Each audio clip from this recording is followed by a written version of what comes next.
கள் விவகாரம் 2026 சட்டமன்ற தேர்தலில் வெற்றி தோல்வியை நிர்ணயிக்கும் சக்தியாக இருக்கும் என்று தமிழ்நாடு கள் இயக்கத்தின் ஒருங்கிணைப்பாளர் நல்லசாமி தெரிவித்துள்ளார். சென்னை சேப்பாக்கத்தில் செய்தியாளர்களை சந்தித்த அவர், கேரளாவில் கள்ளுக்கு ஊக்கம் தரும் மார்க்சிஸ்ட் கம்யூனிஸ்ட் கட்சி தமிழ்நாட்டில் மட்டும் ஏன் ஆதரவு தெரிவிக்கவில்லை எனவும் நல்லசாமி கேள்வி எழுப்பியுள்ளார்.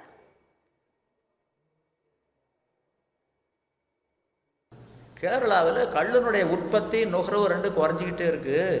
இது கூட்டப்பட வேண்டும், மதுக்கடைகளில் கள்ளை சந்தைப்படுத்தணும் அப்படின்னு பதிவு பண்ணுறாங்க. அங்கே யார்? இதே மார்க்சிய கம்யூனிஸ்ட். ஆக மார்க்சிசம்ங்கிறது தமிழ்நாட்டுக்கு ஒரு கொள்கை, கேரளாவுக்கு ஒரு கொள்கையா?